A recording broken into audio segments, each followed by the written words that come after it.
कौन सा शहर था इसके मुतल्लक जहाँ तक मैं समझता हूँ आपको मालूम करने और मुझे बताने की कोई ज़रूरत नहीं। बस इतना ही कह देना काफ़ी है कि वो जगह जो इस कहानी से मुतल्लक है, पेशावर के मज़ाफ़ात में थी, सरहद के करीब। और जहाँ वो औरत थी, उसका घर झोंपड़ा नुमा था, सरकंडों के पीछे। घनी बाड़ थी जिसके पीछे उस औरत का मकान था, कच्ची मिट्टी का बना हुआ। चूँकि ये बाड़ से कुछ फासले पर था, इसलिए सरकंडों के पीछे छुप सा गया था कि बाहर कच्ची सड़क पर से गुजरने वाला कोई भी उसे देख नहीं सकता था। सरकंडे बिल्कुल सूखे हुए थे, मगर वो कुछ इस तरह जमीन में गड़े हुए थे कि एक दबीज पर्दा बन गए थे। मालूम नहीं उस औरत ने खुद वहां पेवस्त किए या पहले ही मौजूद थे। बहरहाल ये कहना कि ये आहनी किस्म के पर्दापोश थे, मकान कह लीजिए या मिट्टी का झोंपड़ा। सिर्फ छोटी छोटी तीन कोठरियां थी, मगर साफ सुथरी। सामान मुख्तसर था मगर अच्छा। पिछले कमरे में एक बहुत बड़ा नवाड़ी पलंग था। इसके साथ एक ताकचा था जिसमें सरसों के तेल का दिया रात भर जलता रहता था। मगर यह ताकचा भी साफ सुथरा रहता था, और वो दिया भी, जिसमें हर रोज नया तेल और बत्ती डाली जाती थी। अब मैं आपको उस औरत का नाम बता दूं जो इस मुख्तसर से मकाम में जो सरकंडों के पीछे छुपा हुआ था, अपनी जवान बेटी के साथ रहाइश पजीर थी। मुख्तलिफ रवायतें हैं। बाज लोग कहते हैं वो उसकी बेटी नहीं थी, एक यतीम लड़की थी जिसको उसने बचपन से गोद लेकर पाल पोस कर बड़ा किया था। बाज कहते हैं कि उसकी नाजायज लड़की थी। कुछ ऐसे भी हैं जिनका ख्याल है कि वो उसकी सगी बेटी थी। हकीकत जो कुछ भी है, उसके मतलब वसूख से कुछ कहा नहीं जा सकता। ये कहानी सुनने के बाद आप खुद ब खुद कोई राय कायम कर लीजिएगा। असल बात यह है कि उसका नाम कोई अहमियत नहीं रखता।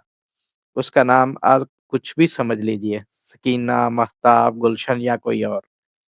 आखिर नाम में क्या रखा है, लेकिन आपकी सहूलत की खातिर मैं उसे सरदार कहूंगा। यह सरदार अधेड़ उम्र की औरत थी, किसी जमाने में यकीनन खूबसूरत थी। उसके सुर्ख सफेद गालों पर गो किसी झुर्रियां पड़ गई थी, मगर फिर भी वो अपनी उम्र से कई बरस छोटी दिखाई देती थी। मगर हमें इसके गालों से कोई तल्लक नहीं।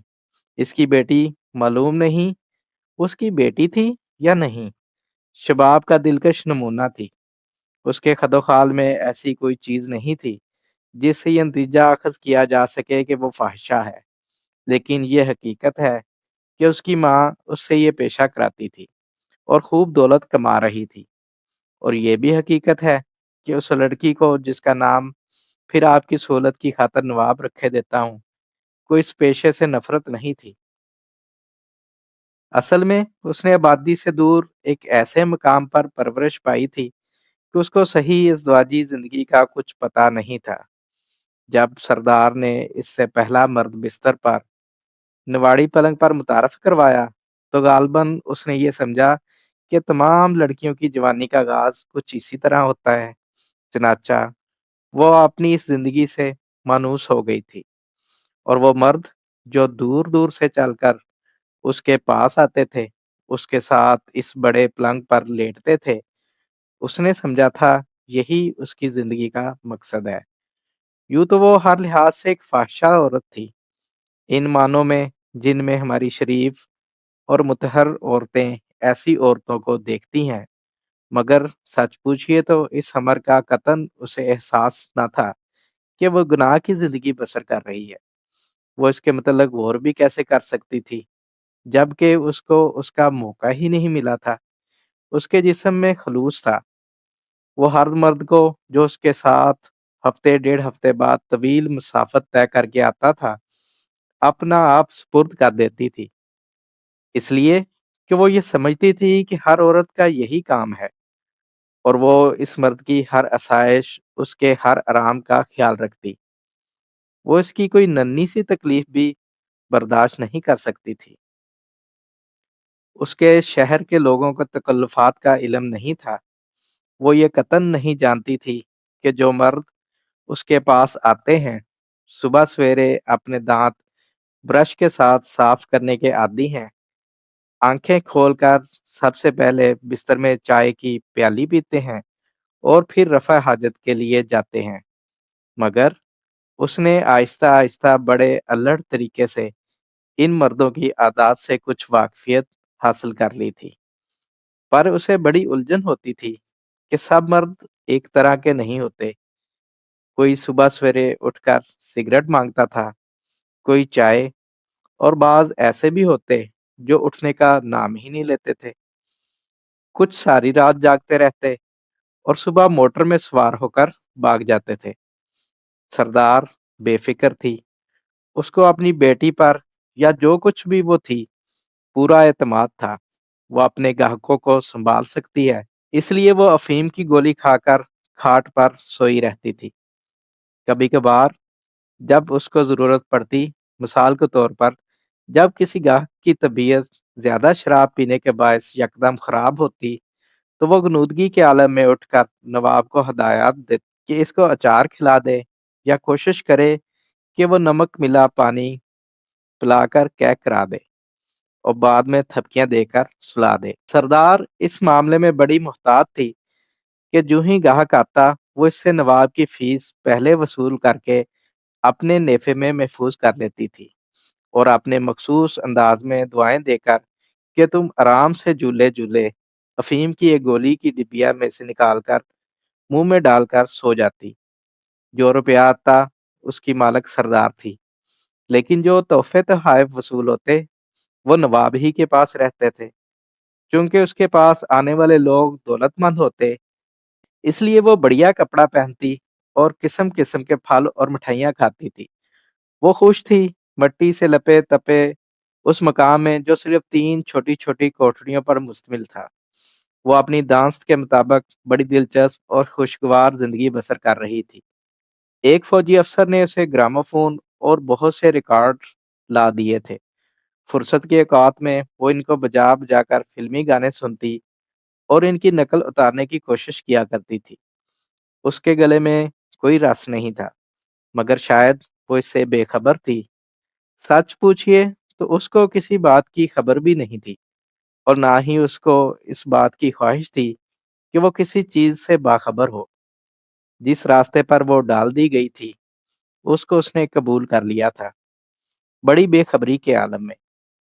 सरकंडों के उस पार की दुनिया कैसी है, इसके मुतलक वो कुछ नहीं जानती थी, सिवाय इसके कि एक कच्ची सड़क है जिस पर हर दूसरे तीसरे दिन एक मोटर धूल उड़ाती हुई आती है और रुक जाती है। हॉर्न बजता है।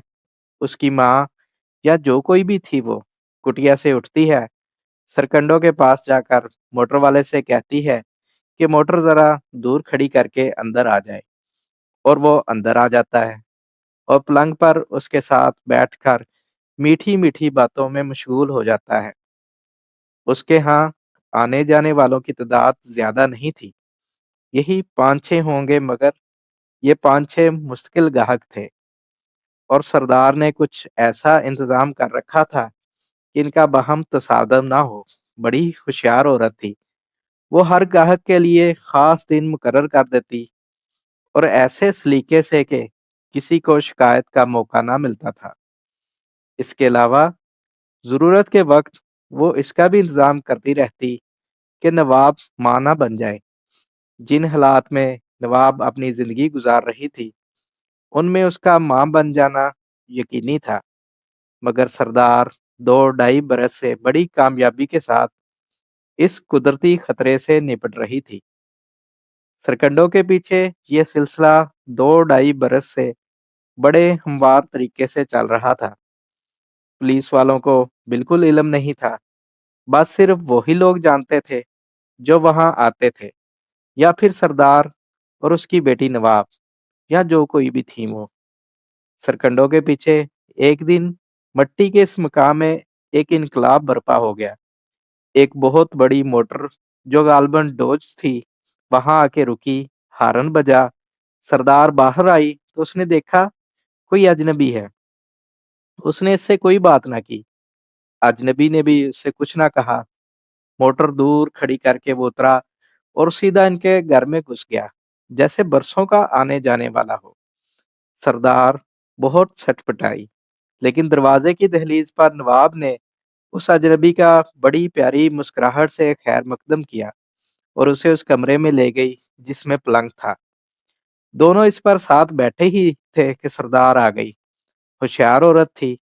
उसने देखा कि अजनबी किसी दौलतमंद घराने का आदमी है, खुशशक्ल है, सेहतमंद है। उसने अंदर कोठरी में दाखिल होकर सलाम किया और पूछा, आपको इधर का रास्ता किसने बताया? अजनबी मुस्कुराया और बड़े प्यार से नवाब के गोश्त भरे गालों में अपनी उंगली चुभोकर कहा, इसने। नवाब तड़प कर एक तरफ हट गई, एक अदा के साथ कहा, हाय, मैं तो कभी तुमसे मिली भी नहीं। अजनबी की मुस्कुराहट उसके होंठों पर और ज्यादा फैल गई। हम तो कई बार तुमसे मिल चुके हैं। नवाब ने पूछा, कहाँ, कब? हैरत के आलम में उसका छोटा सा मुंह कुछ इस तरह परवाह हुआ कि उसके चेहरे की दिलकशी में इजाफे का मौजब हो गया। अजनबी ने उसका गुदगुदा हाथ पकड़ लिया और सरदार की तरफ देखते हुए कहा, तुम ये बातें अभी नहीं समझ सकती, अपनी माँ से पूछो। नवाब ने बड़े बोलपन के साथ अपनी माँ से पूछा कि ये शख्स इससे कब और कहाँ मिला था। सरदार सारा मामला समझ गई कि वो लोग जो इसके यहाँ आते हैं, उनमें से किसी ने इसके साथ नवाब का जिक्र किया होगा और सारा अता पता बता दिया होगा। चनाचे उसने नवाब से कहा, मैं बता दूंगी तुम्हें, और ये कहकर वो बाहर चली गई। खटिया पर बैठकर उसने डिबिया में से अफीम की गोली निकाली और लेट गई। वो मुतमिन थी कि आदमी अच्छा है, गड़बड़ नहीं करेगा। वसूख से इस बारे में कुछ नहीं कहा जा सकता। अजनबी, जिसका नाम हेबत खान था और जिला हजारा का बहुत बड़ा रईस था, नवाब के अल्लड़पन से इस कदर मुतासर हुआ कि उसने रुखसत होते वक्त सरदार से कहा कि आइंदा नवाब के पास और कोई ना आया करे। सरदार होशियार औरत थी। उसने हैबत खान से कहा, खान साहब, ये कैसे हो सकता है? क्या आप इतना रुपया दे सकेंगे कि? हैबत खान ने सरदार की बात काट कर जेब में से हाथ डाला और 100 के नोटों की एक मोटी गड्डी निकाली और नवाब के कदमों में फेंक दी। फिर उसने अपने हीरे की अंगूठी उंगली से निकाली और नवाब को पहनाकर तेजी से सरकंडों के उस पार चला गया। नवाब ने नोटों की तरफ आंख उठाकर भी न देखा, बस देर तक अपनी सजी हुई उंगली को देखती रही, जिस पर काफी बड़े हीरे से रंग रंग की शुआएं फूट रही थीं। मोटर स्टार्ट हुई और धूल उड़ाती चली गई। उसके बाद वो चौंकी और सरकंडों के पास आई, मगर अब गर्दो गुबार के सिवा सड़क पर कुछ न था। सरदार नोटों की गड्डी उठाकर उन्हें गिन चुकी थी। एक नोट और होता तो पूरे 2000 थे, मगर उसको उसका अफसोस नहीं था। सारे नोट उसने अपने घेरेदार शलवार के नेफे में बड़ी सफाई से डाले और नवाब को छोड़कर अपनी खटिया की तरफ बढ़ी और डिबिया में से अफीम की एक बड़ी गोली निकालकर उसने मुंह में डाली और बड़े इत्मीनान से लेट गई और देर तक सोती रही। नवाब बहुत खुश थी, बार बार उसकी उंगली को देखती जिस पर हीरे की अंगूठी थी। 3-4 रोज गुजर गए। इस दौरान में इसका एक पुराना गाहक आया, जिससे सरदार ने यह कह दिया कि पुलिस का खतरा है, इसलिए ये धंधा बंद कर दिया है। ये गाहक, जो खासा दौलतमंद था, बेनील राम वापस चला गया। सरदार को हैबत खान ने बहुत मुतासर किया था। उसने अफीम खाकर सोचा था कि अगर आमदन इतनी ही रहे जितनी के पहले थी और आदमी सिर्फ एक हो, तो बहुत अच्छा है। चुनाचे उसने फैसला कर लिया था कि बाकियों को आहिस्ता आहिस्ता ये कहकर टरखा देगी कि पुलिस वाले उसके पीछे हैं और ये नहीं देख सकती कि उसकी इज्जत खतरे में पड़े। हैबत खान 1 हफ्ते के बाद नमूदार हुआ। इस दौरान सरदार 2 गाहकों को मना कर चुकी थी कि अब वो इधर का रुख ना करें। वो इसी शान से आया जिस शान से पहले रोज आया था। आते ही उसने नवाब को अपनी छाती के साथ भींच लिया। सरदार ने उससे कोई बात ना की। नवाब उसे, बल्कि यूं कहिए कि हैबत खान उसे उस कोठरी में ले गया जहां पलंग था।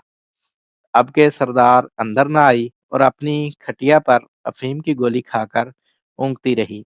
हैबत खान बहुत महसूस हुआ। उसको नवाब का लड़पन और भी ज्यादा पसंद आया। वो पेशावर रंडियों के चरित्रों से कतन नावाकिफ थी। उसमें वो घरेलूपन भी नहीं था जो आम औरतों में होता है। उसमें कोई ऐसी बात थी जो खुद उसकी अपनी थी, दूसरों से मुख्तलिफ। वो बिस्तर में उसके साथ इस तरह लेटती थी जिस तरह बच्चा अपनी माँ के साथ लेटता है। वो उसकी छातियों पर हाथ फेरता, उसके नाक के नथनों में उंगलियां डालता, उसके बाल नोचता और फिर आहिस्ता आहिस्ता सो जाता।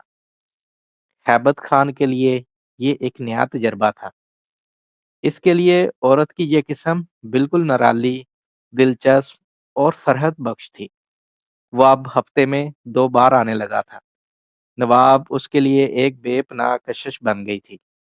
सरदार खुश थी कि उसके नेफे में डालने के लिए काफी नोट मिल जाते हैं। लेकिन नवाब अपने अल्लड़पन के बावजूद बाज़ औक़ात सोचती थी कि हैबत खान डरा डरा सा क्यों रहता है। अगर कच्ची सड़क पर से सरकंडों के उस पार कोई लारी या मोटर गुजरती है तो वो क्यों सहम जाता है, क्यों इससे अलग होकर बाहर निकल जाता है और छुप छुप कर देखता है कि कौन था। एक रात 12 बजे के करीब सड़क पर से कोई लारी गुजरी। हेबत खान और नवाब दोनों एक दूसरे से गुथे हुए सो रहे थे कि एकदम से हेबत खान बड़े जोर से कांपा और उठकर बैठ गया। नवाब की नींद बड़ी हल्की थी। वो कांपा तो सर से पैर तक यूं लरजी जैसे उसके अंदर जलजला आ गया है। चीख कर उसने पूछा, क्या हुआ? हैबत खान अब किस कदर संभल चुका था।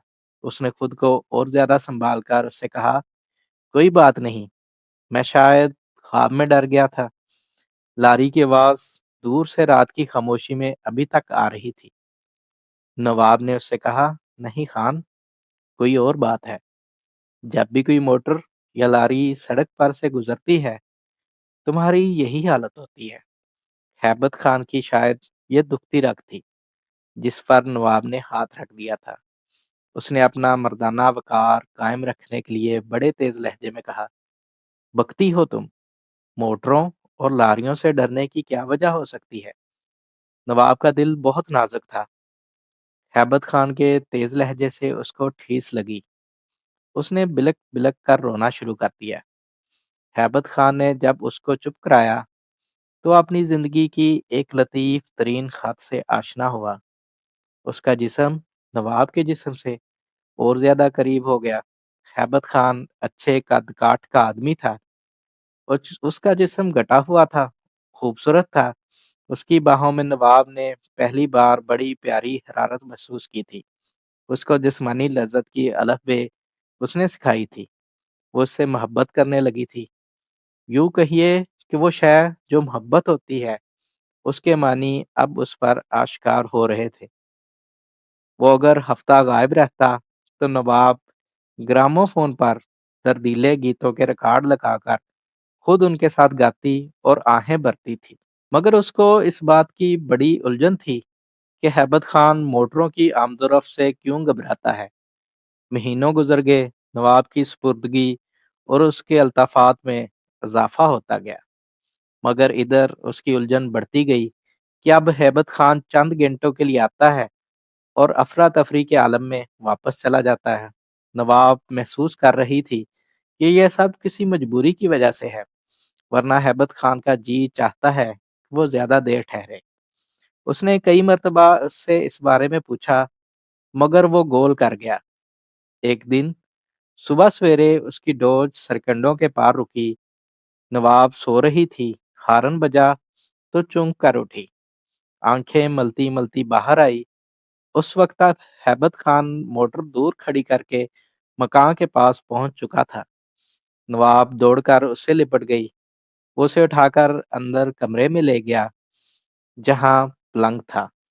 देर तक दोनों बातें करते रहे, प्यार मोहब्बत की बातें। मालूम नहीं नवाब के दिल में क्या आई کہ उसने अपनी ज़िंदगी की पहली फ़रमाइश की, "खान, मुझे सोने के कड़े ला दो।" हैबत खान ने उसकी मोटी-मोटी गोश्त भरी सुर्ख और सफ़ेद कलाइयों को कई मर्तबा चूमा और कहा, "कल ही आ जाएँगे। तुम्हारे लिए तो मेरी जान भी हाज़िर है।" नवाब ने एक अदा के साथ मगर अपने मखसूस अल्लड़ अंदाज में कहा, "खान साहब जाने दीजिए, जान तो मुझे ही देनी पड़ेगी।" हैबत खान ये सुनकर कई बार उसके सदक़े हुआ और बड़ा पुरलुत्फ़ वक़्त गुज़ार कर चला गया और वादा कर गया कि वो दूसरे दिन आएगा और सोने के कड़े उसके नरम-नरम हाथों में खुद पहनाएगा। नवाब खुश थी। उस रात वो देर तक मुसर्रत भरे रिकॉर्ड बजा-बजा कर उस छोटी-सी कोठरी में नाचती रही, जिस पर पलंग था। सरदार भी खुश थी। उस रात उसने फिर अपनी डिबिया से अफ़ीम की एक बड़ी गोली निकाली और उसे निगल कर सो गई। दूसरे दिन नवाब और ज़्यादा खुश थी कि सोने के कड़े आने वाले हैं और हैबत खान खुद उसको पहनाने वाला है। वो सारा दिन मुनसर रही, पर वो ना आया। उसने सोचा शायद मोटर खराब हो गई हो, शायद रात ही को आए, मगर वो सारी रात जागती रही, हैबत खान ना आया। उसके दिल को वो बहुत ज़्यादा नाज़ुक थी, बड़ी ठेस पहुँची। उसने अपनी माँ को या जो कुछ भी वो थी, बार-बार कहा, देखो खान नहीं आया, वादा करके फिर गया है। लेकिन फिर वो सोचती और कहती ऐसा ना हो, कुछ हो गया हो, और वो सहम जाती। कई बातें उसके दिमाग में आती थीं। मोटर का हादसा, अचानक बीमारी, किसी डाकू का हमला, लेकिन बार-बार उसको लारियों और मोटरों की आवाज़ों का ख्याल आता था, जिनको सुनकर हैबत खान हमेशा बुखला जाता था। वो इसके मुतल्लक पहरों सोचती थी, मगर उसकी समझ में कुछ नहीं आता था। एक हफ्ता गुजर गया। उस दौरान में उसका कोई पुराना गाहक भी ना आया, इसलिए कि सरदार उन सबको मना कर चुकी थी। 3-4 लारियां और 2 मोटरें अलबत्ता उस कच्ची सड़क पर से धूल उड़ाती गुजरी। नवाब का हर बार यही जी चाहा कि दौड़ती हुई उनके पीछे जाए और उनको आग लगा दे। उसको यूं महसूस होता था कि यही वो चीजें हैं जो हैबत खान के यहाँ आने में रुकावट का बायस हैं। मगर फिर सोचती कि मोटरें और लारियां रुकावट का क्या बायस हो सकती हैं। वो अपनी कम अक्ली पर हंसती, लेकिन ये बात उसके फहम से बालातर थी कि हैबत खान जैसा तंदोमंद मर्द उनकी आवाज़ सुनकर सहम क्यों जाता है। इस हकीकत को उसके दिमाग की पैदा की हुई दलील जुटला नहीं सकती थी, और जब ऐसा होता तो बेहद रंजीदा और मगमूम हो जाती। ग्रामोफोन पर दर्दीले रिकॉर्ड लिखाकर सुनना शुरू कर देती और उसकी आंखें नमनाक हो जाती थी। एक हफ्ते के बाद दोपहर को जब नवाब और सरदार खाना खाकर फारग हो चुकी थी और कुछ देर आराम करने का सोच रही थी कि अचानक बाहर सड़क पर मोटर के हॉर्न की आवाज़ सुनाई दी। दोनों ये आवाज़ सुनकर चौंकी, क्योंकि हैबत खान की डोज के हॉर्न की आवाज़ नहीं थी। सरदार बाहर लपकी कि देखे कौन है। पुराना आदमी हुआ तो उसे टरखा देगी। मगर जब वो सरकंडों के पास पहुंची तो उसने देखा एक नई मोटर में हैबत खान बैठा है। पिछली नशिस्त पर एक खुशपोश और खूबसूरत औरत है। हैबत खान ने मोटर कुछ दूर खड़ी की थी और बाहर निकला। उसके साथ ही पिछली नशिस्त से वो औरत, दोनों उनके मकान की तरफ बढ़े। सरदार ने सोचा, ये क्या सिलसिला है। औरत के लिए तो हैबत इतनी दूर से चलकर यहाँ आता है, फिर ये औरत जो इतनी खूबसूरत है, जवां है, कीमती कपड़ों में मलबूस है, उसके साथ यहाँ क्या करने आई है। वो अभी ये सोच ही रही थी कि हैबत खान उस खूबसूरत के साथ, जिसने पेशकीमत जेवर पहने हुए थे, मकाम में दाखिल हो गया। वो उनके पीछे पीछे चली और उनकी तरफ इन दोनों में से किसी ने ध्यान ही नहीं दिया था। जब वो अंदर गई तो हैबत खान, नवाब और वो औरत तीनों पलंग पर बैठे थे और खामोशी तारी थी, अजीब किस्म की खामोशी। जेवरों से लदी फदी औरत अलबत्ता किसी कदर मुज़रब नजर आती थी। کہ اس کی ایک ٹانگ بڑے زور سے ہل رہی تھی۔ سردار دہلیز کے پاس ہی کھڑی ہو گئی۔ اس کے قدموں کی آہٹ سن کر جب ہیبت خان نے اس کی طرف دیکھا تو اس نے سلام کیا۔ ہیبت خان نے کوئی جواب نہ دیا، وہ سخت بکھلایا ہوا تھا۔ اس عورت کی ٹانگ ہلنا بند ہوئی اور وہ سردار سے مخاطب ہوئی، ہم آئے ہیں، کھانے پینے کا تو بندوبست کرو۔ سردار نے سر تا پا مہمان نواز بن کر کہا، جو تم کہو، ابھی تیار ہو جاتا ہے۔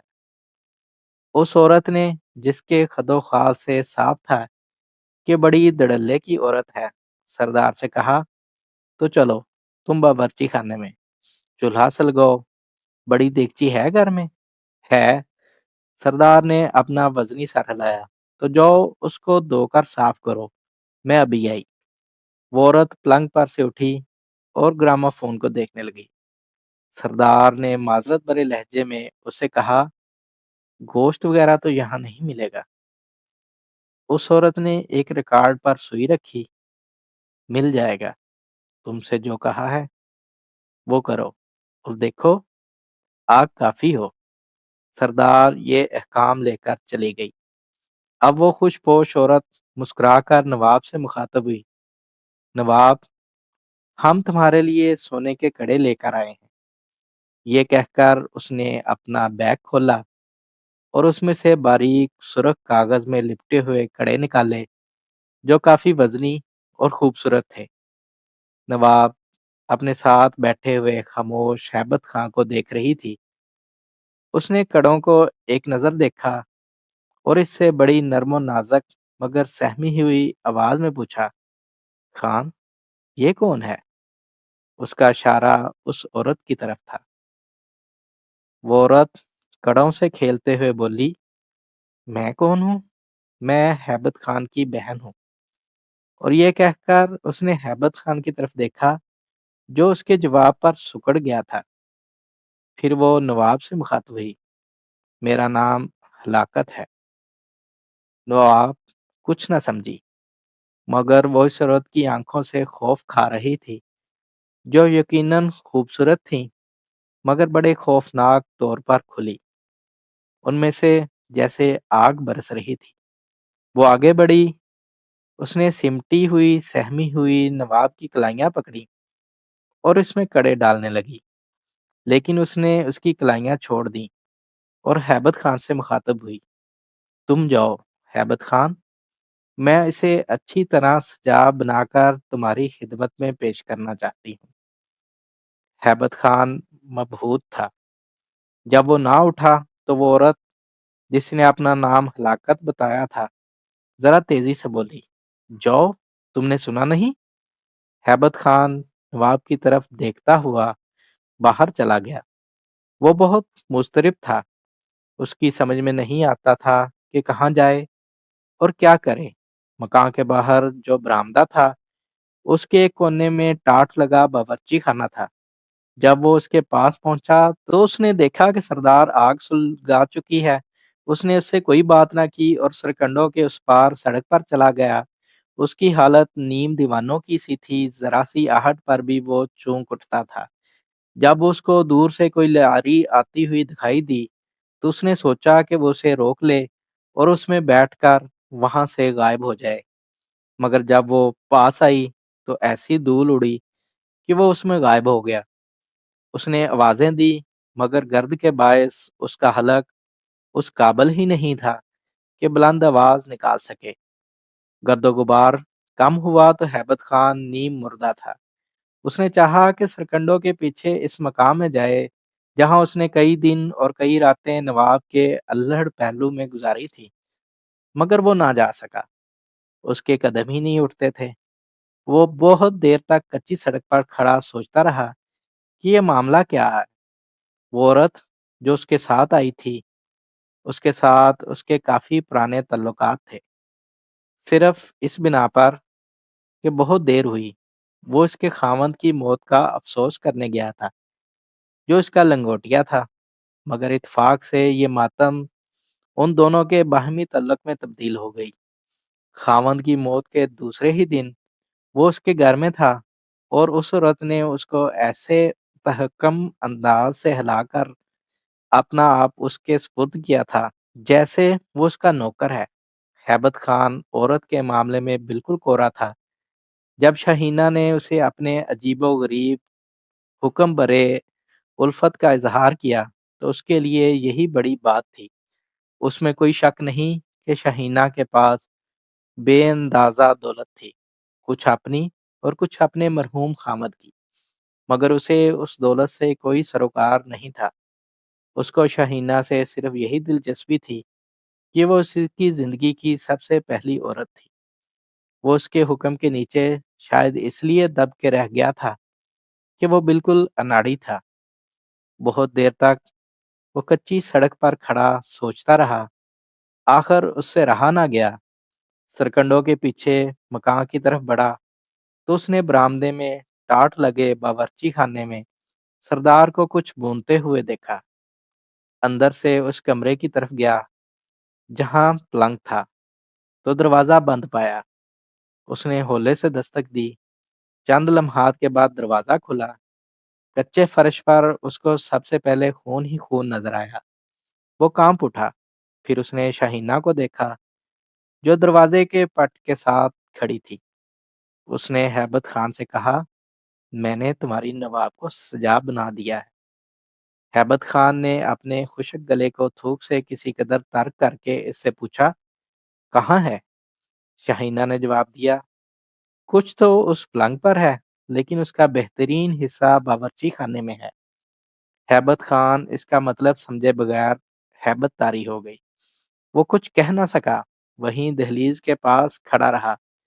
मगर उसने देखा, फर्श पर गोश्त के छोटे छोटे टुकड़े भी हैं और एक तेज छुरी भी पड़ी है, और पलंग पर कोई लेटा है जिस पर खून आलूद चादर पड़ी है। शाहीना ने मुस्कुराकर कहा, चादर उठाकर दिखाऊं? तुम्हारी सजी बनी नवाब है। मैंने अपने हाथों से श्रृंगार किया है। लेकिन तुम पहले खाना खा लो, बहुत भूख लगी होगी। सरदार बड़ा लजीज गोश्त भून रही है। उसकी बोटियां मैंने खुद अपने हाथ से काटी हैं। हैबत खान के पांव लड़खड़ा गए। जोर से चिल्लाया, शहीना, तुमने ये क्या किया? शहीना मुस्कुराई, जाने मन, ये पहली मर्तबा नहीं, दूसरी मर्तबा है। मेरा खामन, अल्लाह उसे जन्नत नसीब करे, तुम्हारी तरह ही बेवफा था। मैंने खुद उसको अपने हाथों से मारा था और उसका गोश्त पकाकर चीलों और कौवों को खिलाया था।